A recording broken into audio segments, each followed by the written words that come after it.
Hello students, आज मैं आपकी इस क्लास में सेकंड यूनिट सॉल्यूशन का नेक्स्ट पार्ट बताने जा रहा हूं, जिसमें यहाँ पर जो मोस्टली आपको बताया जाएगा सॉल्वेंटी यानी विलेयता। विलेयता क्या है?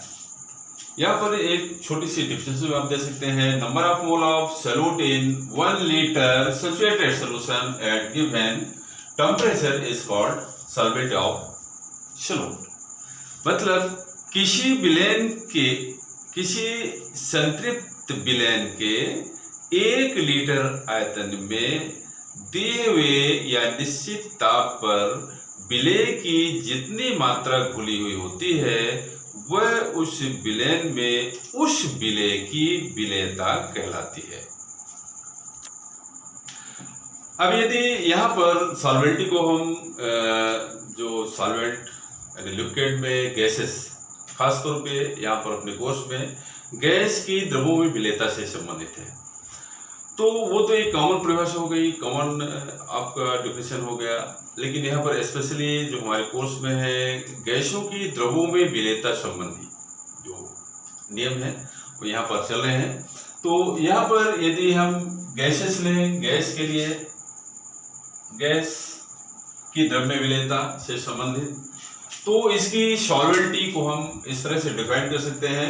Any solubility of a gas in a particular liquid at given temperature and 1 atmospheric pressure is volume of it in cc, यानी इसमें घन सेंटीमीटर में क्यूबिक में देना है एट एसटीपी पर, मतलब एसटीपी पर परिवर्तित किया हुआ, needed to prepare a standard solution in 1 cc of solvent. अर्थात किसी गैस का घन सेंटीमीटर में एसटीपी पर परिवर्तित किया गया वह आयतन जो एक वायुमंडलीय ताप पर किसी सॉल्वेंट, किसी विलायक के 1 सीसी 1 घन सेंटीमीटर में घुलकर संतृप्त विलयन बनाता है, वह उस गैस की द्रव में विलेयता कहलाती है। ठीक है ना? तो इस तरह से यहाँ पर खास तौर पे आपने गैसों की द्रव्य विलेयता के बारे में यहाँ पर देख लिया है। अब यहाँ पर गैसों की, किसी भी गैस की द्रव्य विलेयता के मुख्य फैक्टर होते हैं, कारक होते हैं। वो कौन कौन से हैं? मोस्टली 4 कारक हैं। अब किसी भी गैस की द्रव में सॉल्वेंटी यानी विलेयता को इफेक्टिव करने के लिए प्रभावित करने वाले मोस्टली 4 फैक्टर हैं, 4 कारक हैं। इनमें सबसे पहले nature of the gas and the liquid, इसको आप समझ लें। ये किताब में भी लिखा हुआ है, उसको आप यदि अच्छे से पढ़ेंगे तो ज्यादा समझ में आ जाएगा। हम यहाँ पर समझा दे रहे हैं। यहाँ पर नेचर से मतलब nature of the gas and liquid, मतलब जो गैस जिस लिक्विड में, जिस द्रव में घुल रही है, उन दोनों का यदि इक्वल नेचर हुआ। इक्वल नेचर मतलब यदि पोलर गैस है तो पोलरिटी, लिक्विड में भी पोलरिटी है दोनों में, तो सेम हो जाएंगी। यदि एक पोलर है, एक नॉन पोलर है, तो डिफरेंट हो जाएंगे। यदि डिफरेंट है तो उसमें जो सॉल्वेंटी हो जाएगी वो ऑलरेडी कम हो जाएगी। बट यदि वहां पर दोनों सेम इक्वल पोजीशन पे है, उसके नेचर सेम है, इक्वल है, पोलर है सो पोलर है, नॉन पोलर और नॉन पोलर।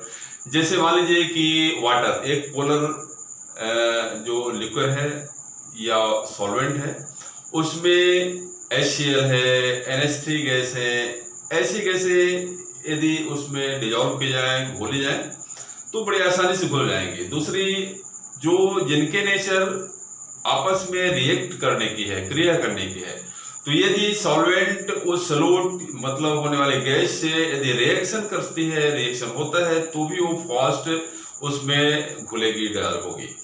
लेकिन यदि वो क्रिया न करने वाली है और जैसे शीघ्र जो द्रवित होने वाली होती है, उन गैसों की भी विलेयता द्रव में अधिक हो जाती है।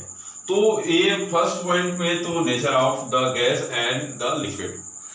गैस और लिक्विड की नेचर, यदि प्रकृति के अनुसार, यदि प्रकृति समान है तो वो अधिक घुलनशील होंगी, यदि समान प्रकृति के नहीं है, डिफरेंट है, तो वो उनकी विलेयता मिनिमम हो जाएगी, कम हो जाएगी।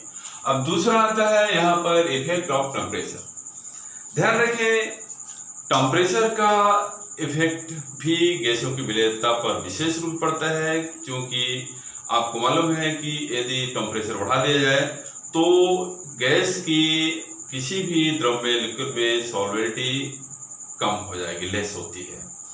आपने देखा होगा, यदि हम वाटर को, पानी को आप बॉयल करो, उबालो, तो उसमें से घुली हुई ऑक्सीजन गैस बाहर निकल जाती है। मतलब कुल मिला के टेम्परेचर यदि बढ़ाया जाएगा तो गैस की विलेयता कम होगी, और यदि टेम्परेचर लो करेंगे तो गैस की विलेयता बढ़ेगी। थर्ड इफेक्ट है इफेक्ट ऑफ इम्प्योरिटी। यहाँ पर ध्यान देना है, इम्प्योरिटी यदि किसी भी जो सॉल्वेंट होगा, जैसे वाटर में इम्प्योरिटी ज्यादा होने पर गैसों की विलेयता निश्चित रूप से कम हो जाती है। जैसे आप यदि सोडा वाटर की बोतल में थोड़ा सा एक चुटकी आप नमक डाल दें तो उसमें से बहुत सारी एकदम से झाग निकलने लगती है। इसका रीजन ये है कि वहां पर जो हम सॉल्ट डालते हैं, नमक डालते हैं उस सोडा वाटर के अंदर, तो उसके जो गैपिंग होती है, जहां पर ये गैस भरी रहती है, तो वहां पर गैप में वो इम्प्योरिटी यानी नमक जाता है और वहां पर घुली हुई गैस को बाहर की ओर फेंक देता है। मतलब कि इम्प्योरिटी भी गैस की विलेयता, जितनी भी इम्प्योरिटी होगी गैस की विलेयता लिक्विड में या द्रव में, सॉल्वेंट उतनी कम होती चली जाएगी। इसमें चौथा पॉइंट है इफेक्ट ऑफ प्रेशर, दाब का प्रभाव।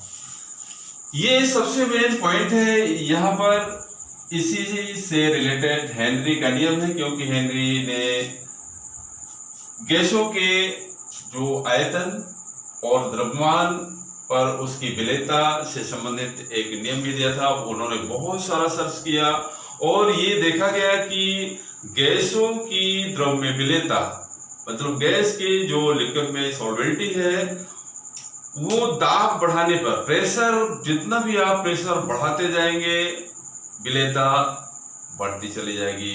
बस ध्यान रखें, टेम्परेचर फिक्स रहेगा। तो यहाँ पर बहुत सारे परीक्षण करने के बाद हेनरी ने अपना यहाँ पर इसी पर अपना एक सिद्धांत दिया था। अब इसको हम अलग से आपको बताएंगे। अब यहाँ पर जो खास तौर पे गैस की द्रव में विलेयता संबंधी ये हेनरी का नियम है। इसके अनुसार the mass of a gas dissolve in a given volume of the liquid at constant temperature is directly proportional to the pressure of the gas present in equilibrium with the liquid। मतलब स्थिर ताप पर किसी gas की द्रव में विलेयता उस पर आरोपित दाब के समानुपाती होती है। यदि किसी गैस की m ग्राम मात्रा किसी द्रव के निश्चित आयतन में मौजूद है, जिसमें बाह्यतम जो बाह्य से दाब आरोपित किया गया उसका मान यदि P हो, तो यहाँ पर हेनरी के नियम के अनुसार m प्रोपोर्शनल P हो जाएगा। या इसको m इक्वल KH P भी आप कर सकते हैं, या यहाँ पर m अपान P इक्वल KH, जहां पर ये KH हेनरी कांस्टेंट है। इस तरह से आप ये हेनरी नियम आसानी से लिख सकते हैं। इसको आप नोट भी कर लें। आप आगे अब यहाँ पर हेनरी नियम की सीमाएं हैं, लिमिटेशन है। इसमें कुछ महत्वपूर्ण पॉइंट है, आपको ध्यान में रखना है कि पहली बात नंबरिंग में जो यह रूल्स है हेनरी का, ये डाइल्यूट सॉल्यूशन या तनु विलयनों पर ही लागू होता है। सेकंड, ये आदर्श गैसों के लिए ही लागू किया जा सकता है, यहाँ पर जो महत्वपूर्ण है। तीसरा, ये नियम तभी लागू होता है जब ये विलेय और विलायक आपस में रिएक्ट न हो, मतलब ये रिएक्शन न करें, अभिक्रिया न करे होते हैं। तो इसके जो 3 महत्वपूर्ण पॉइंट हैं ये लिमिटेशन कहलाते हैं। अब इसके बाद हेनरी नियम के कुछ यूज हैं, उपयोग हैं या उपयोगिता है। अब यहाँ पर थर्ड नंबर में हेनरी नियम के अनुप्रयोग है, एप्लीकेशन, यानी application of Henry rules, Henry rules. इसमें मोस्टली 3 पॉइंट है। पहला है in the production of carbonated beverage, carbonated पेय के उत्पादन में इसका हेनरी लॉ का उपयोग किया जाता है, क्योंकि इसमें हाई प्रेशर पर कार्बन डाइऑक्साइड उस सॉल्वेंट में, विलायक में विलय की जाती है और उसकी पैकिंग की जाती है। सेकंड नंबर है यहाँ पर for respiration in deep sea, गहरे समुद्रों में श्वास लेने के लिए भी यहाँ पर हेनरी का नियम लागू होता है। जब गहरे समुद्रों में, डीप सी में जो गोताखोर होते हैं वो सांस लेने के लिए अपने साथ में कंप्रेसिव एयर का सिलेंडर ले जाते हैं। पहले स्टार्टिंग में खासतौर पे जो सिलेंडरों में गैस भरी जाती थी उसमें नाइट्रोजन और ऑक्सीजन का मिक्सचर हुआ करता था। क्योंकि हाई प्रेशर पर नाइट्रोजन भी हमारे ब्लड में डिजॉल्व है, घुल सकती है, घुलनशील है, इसलिए जब वो जैसे जैसे समुद्र में, आपको मालूम है कि जैसे जैसे पानी की मात्रा, वाटर लेंथ बढ़ता चला जाएगा, उसमें प्रेशर जितना समुद्र की गहराई तक जाएगा गोताखोर, उसमें उतना ही उसमें प्रेशर बढ़ता चला जाएगा। तो जब वो सांस लेता था तो ऑक्सीजन के साथ नाइट्रोजन भी ब्लड में सर्कुलेट होती थी।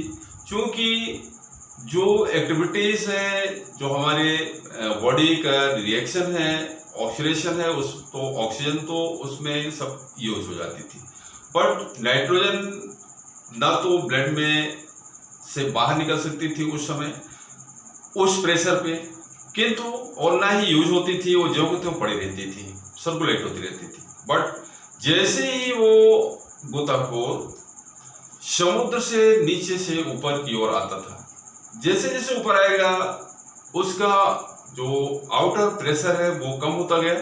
भाई तो हेनरी के नियम के अनुसार जब प्रेशर कम होगा तो घुलनशीलता भी, सॉल्वेंटी भी कम होती चली जाएगी, लेस होगी, और वहां पर ब्लड में हमारे शरीर के अंदर घुली हुई नाइट्रोजन धीरे धीरे करके हमारे शरीर के हर छिद्र से बिल्कुल बाहर निकलना चालू हो जाती थी। और उस समय उस गोताखोर के शरीर में अत्यधिक दर्द होता था, अत्यधिक पीड़ा होती थी।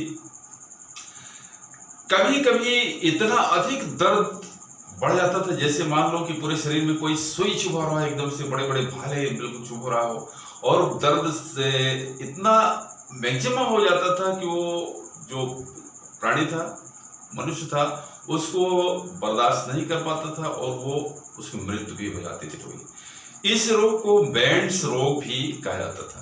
बट अब आजकल इसलिए यहाँ पर नाइट्रोजन ऑक्सीजन के मिक्सचर के साथ लगभग 32% के एवं या उसके आसपास हीलियम गैस भी मिला दी जाती है, और जिससे इस समस्या का भी समाधान हो चुका है। थर्ड पॉइंट है एट हाई एल्टीट्यूड्स रेस्पिरेशन।